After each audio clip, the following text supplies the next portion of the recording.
রমজানে এতেকাফের ফজিলত কি, এতেকাফের সঠিক নিয়ম কি, এতেকাফ থাকা অবস্থায় কি করা যাবে আর কি করা যাবে না, একটু বিস্তারিত জানাবেন। কারণ আমাদের দেশে এতেকাফ এমন কঠোর করা হয়, ভয়ে কেউ এতেকাফে বসে না। ঠিক বলছেন, প্রশ্নকর্তার সাথে আমি একমত। অনেকে মনে করে এতেকাফে বসলে আর কোনো কথা বলতে পারে না, 10 দিনের জন্য মুখে তালা দিয়ে দিতে হয়। একটা বোগাস কথা, ফালতু মাসালা। কে বলছে আপনাকে এতেকাফে বসলে কথা বলা যাবে না? আপনি বাইরে থাকতে যেরকম কথা বলতেছেন, এতেকাফে বসলেও কথাগুলো বলা যাবে। অনেকে মনে করে এতেকাফে গেলে বোধহয় পাথরের মতো থাকতে হয়। না, আপনি বাসায় যেভাবে থাকতেন মসজিদেও ওইভাবেই থাকবেন। শুধুমাত্র মসজিদের আদব লেহাজ যেগুলো, সেগুলো বিশেষভাবে একটু খেয়াল করবেন, ব্যাস এবাদবন্দি করবেন। এতেকাফ এমন একটা আমল ভাই, আমি এখানে যত মানুষ আছেন যদি জিজ্ঞাসা করি আপনাদের জীবনে কার কার রমজানের শেষ 10 দিন মসজিদে এতেকাফ করার সুযোগ হয়েছে, আমার তো মনে হয় না যে 20টা হাতে উঠবে। অথচ ভাইরা, রমজানের সবচেয়ে গুরুত্বপূর্ণ আমলগুলোর একটা হলো রমজানের শেষ 10 দিন ইতিকাফ করা। আমাদের প্রিয় নবী সাল্লাল্লাহু আলাইহি সাল্লাম, আপনারা অবাক হবেন জানলে, উনি রমজানের রোজা ফরজ হয়েছে যখন 2 বা 3 হিজরিতে, তখন থেকে নিয়ে ওনার মৃত্যু পর্যন্ত, ওয়াফাত পর্যন্ত 1 বছরও রমজানে ইতিকাফ ছাড়েন নাই। যে আমলটা আপনার নবী কোনো বছর রমজানে ছাড়তেন না, সেটা আপনি সারা জীবনে একবারও করেন নাই। চরম শত্রুর সাথেও তো মানুষের এরকম বৈপরীত্য হয় না। সেখানে নবীর উম্মত হয়ে যে আমল আপনার নবী জীবনে কোনোদিন ছাড়েন নাই, সেটা আপনি জীবনে কোনোদিন করেন নাই। কত বড় কপাল পড়া ভাইরা আমার। ইতিকাফটা কি জানেন? কারোর বাড়িতে কারোর পায়ে জড়ায় ধরে আমরা পড়ে থাকি না?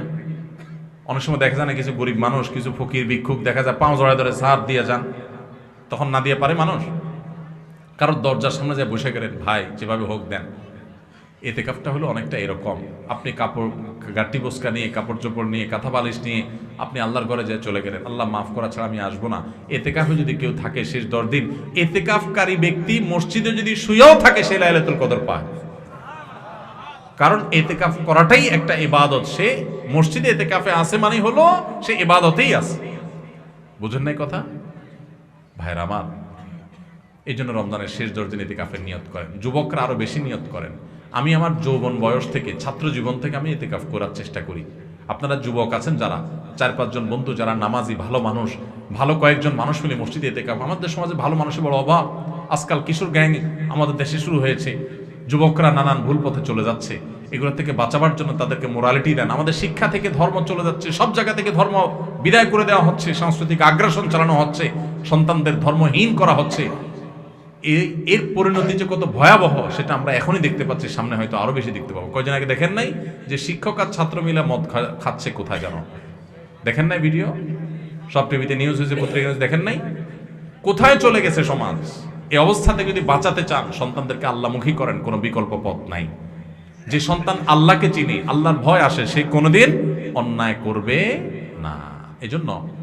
এজন্য ভাইরা ইতিকাফ করার নিয়ত করেন। যুবক ভাইরা, মুরব্বীরা, আমাদের দেশে অনেক এলাকাতে টাকা দিয়া লোক রাখে ইতিকাফে, আছেনি? খুবই জঘন্য কথা। এটা টাকা দিয়ে রাখার জিনিস না। কত বড় জঘন্য যে আমরা ইতিকাফ করার লোক খুঁজে পাই না, সেজন্য টাকা দিয়ে লোক রাখতে হয়। কেন রে ভাই? এলাকার সব মানুষ কোথায় চলে গেছে? খুবই নিকৃষ্ট সে এলাকা, যে এলাকার মসজিদে একটা লোক ইতিকাফ করতে বসে না। এই জন্য আপনারা ইতিকাফের নিয়ত করবেন তো ইনশাআল্লাহ। ইতিকাফ খুব প্রেমময় একটা ইবাদত, তৃপ্তিদায়ক একটা ইবাদত। একটু করে দেখবেন। ইতিকাফে বিশেষ কিছু না ভাই। আপনি 20 রমজান সূর্য ডুবার আগে আগে মসজিদে ঢুকে যাবেন এবং ঈদের চাঁদ ওঠার পর মসজিদ থেকে বের হয়ে আসবেন। এই 10 দিন মসজিদে থাকবেন। বাসা বাড়ি থেকে খাবার দিয়ে যাবে, খাবার খাবেন, মসজিদে ঘুমের সময় ঘুমাবেন, নামাজ কালাম পর বাকি সময় বন্দি করবেন। বিশেষ প্রয়োজনীয় কাজ থাকলে ওই মসজিদের ভিতর থেকে সারতে পারবেন। ছাত্র মানুষ, পড়ালেখা লাগে, টুকটাক বই পুস্তক পড়লেন, ভালো বই পুস্তক পড়লেন, সেটাও করতে পারেন। কিন্তু ম্যাক্সিমাম স্বপ্ন ইবাদত বন্দেগীতে কাটাবেন। এটাই হলো ইতিকাফ। সেখানে যে বোবার মতো বসে থাকতে হবে এমন কোনো কথা নাই। এই জন্য ইতিকাফের হিম্মত করবো তো ইনশাআল্লাহ আমরা। জীবনে একবার যদি ইতিকাফ করেন আর মজা পান, এরপরে আর আপনাকে কেউ ইতিকাফ থেকে দূরে রাখতে পারবে না।